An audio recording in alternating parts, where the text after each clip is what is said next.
সকল ভিউয়ার্সদের নমস্কার।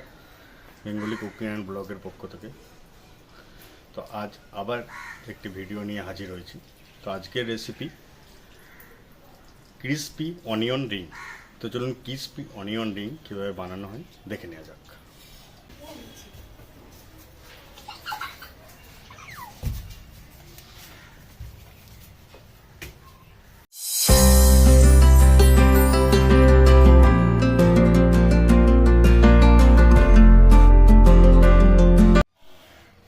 তো ক্রিসপি অনিয়ন রিং করতে গেলে প্রথমে আমি রিংয়ের জন্য দুটো নিয়ে নিয়েছি পেঁয়াজ।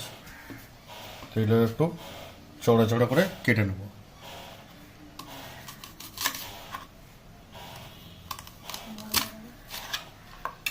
কাটা হয়ে গেছে, তো এগুলোকে আমি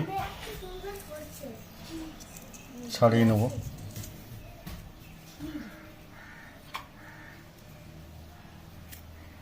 এভাবে আমি ছাড়িয়ে নেব এক একটা করে।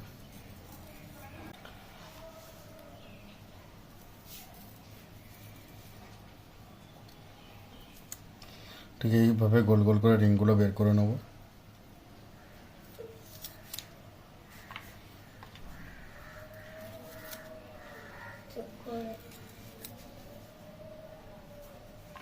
তো পেঁয়াজগুলো আমি দেখুন রিংয়ের শেপে কেটে নিয়েছি। তো এরপর যে করণীয় ক্রিসপি অনিয়ন রিং করার জন্য, তো এরপর আমি কি করব সেটা প্রসেসটা দেখাচ্ছি। ক্রিসপি অনিয়ন রিং করার জন্য আমি প্রথমে অনিয়ন কেটে নিয়েছি। এরপর আমি এটা টোস্টটাকে গুঁড়ো করে ডাস্ট করে নিয়েছি, মানে অ্যাকচুয়ালি কোটিংয়ের জন্য। এরপর আমি কি করব, যেটা করবো সেটা হচ্ছে একটা বয়েল নিলাম, একটা ডিমকে এখানে ভালোভাবে গুলে নেব, ভালো করে ফেটে নেব।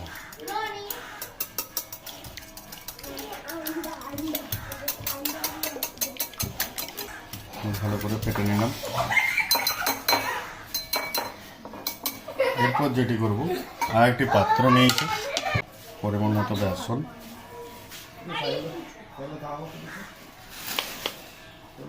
পরিমাণ মতো অ্যারারুট, তো পরিমাণ মতো অ্যারারুট নিয়েছি। এর উপরে যে যেমন ঝাল খেতে পছন্দ করে সেরকম লঙ্কা গুঁড়ো,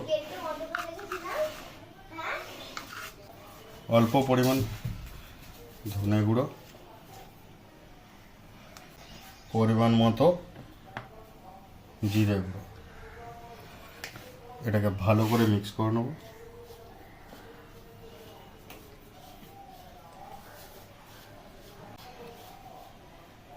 মিক্স হয়ে গেছে, এতে আমি পরিমাণ মতো লবণ দিয়ে নেব।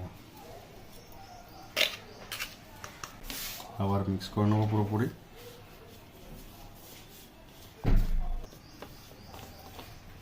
পুরোপুরি মিক্স হয়ে গেছে, এটা আমি সাইড করে নিলাম। ডিমটা মানে কর্নফ্লাওয়ারটা। তো এরপর যেটি করতে হবে, এক একটি এই অনিয়নের রিংগুলোকে নেব আর ডিমের মধ্যে ডুবাবো। তারপর এটা যে বেসন আর মশলা আর অ্যারারুট দিয়ে যে টেক্সচারটা করা হয়েছে এর মধ্যে এটা দেবো। ফের একবার ডিমের মধ্যে ডুবাবো, দিয়ে এই টোস্টের যে গুঁড়োগুলো এর মধ্যে মিক্স করব। প্রতিটাকে এরকম করে কোটিং করে নেব। দেখতে পাচ্ছেন কোটিংটা কেমন হয়েছে। প্রতিটাকে এইভাবে কোটিং করে নেব। প্রতিটা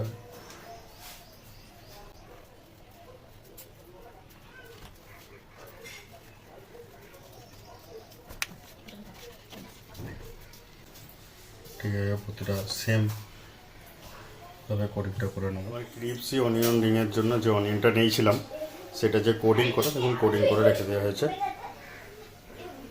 কোটিং করে নিয়েছি। তো এটাকে এরপর ফ্রাই করে নেব। ফ্রাই করার জন্য আমি একটা প্যানে তেল নিয়ে নিয়েছি। তেল গরম হয়ে এসেছে, এরপর আমি যে আমার অনিয়ন রিংগুলোকে কোটিং করে রাখা আছে সেগুলো তেলের মধ্যে ছেড়ে দেবো আস্তে আস্তে, এবং গ্যাসটাকে এই টাইমে লো ফ্লেমে রাখতে হবে।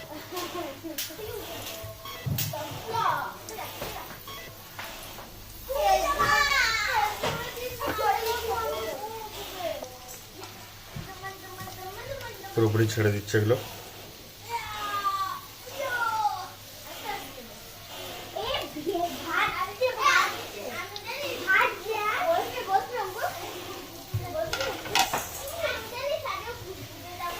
একদম লো ফ্লেমে রেখে এগুলো করতে হবে, তাতে কি ফ্রাইটা ভালোভাবে হবে আর পুড়ে যাবে না অ্যাকচুয়ালি।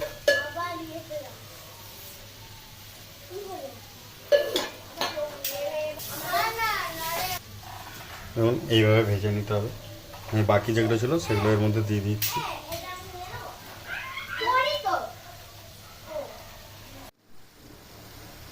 আমি একবার উল্টে পাল্টে নিয়েছি। এটা কিন্তু একদম লো ফ্লেমে হতে হবে, লো ফ্লেমে হলেই ভালো হবে।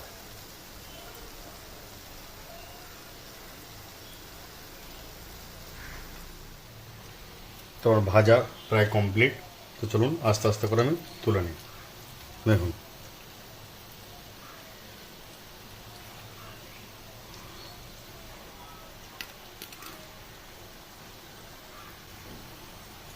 তো ভিডিওটি দেখার জন্য সকলকে অসংখ্য ধন্যবাদ।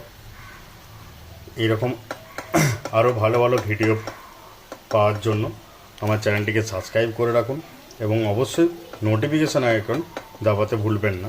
কারণ নোটিফিকেশান আইকন দাবানোর কারণ হচ্ছে এরকম আরও যত নতুন নতুন ভিডিও আসবে সেগুলো আমাদের কাছে নোটিফিকেশান পৌঁছে যাবে, নোটিফিকেশানের মাধ্যমে পৌঁছে যাবে।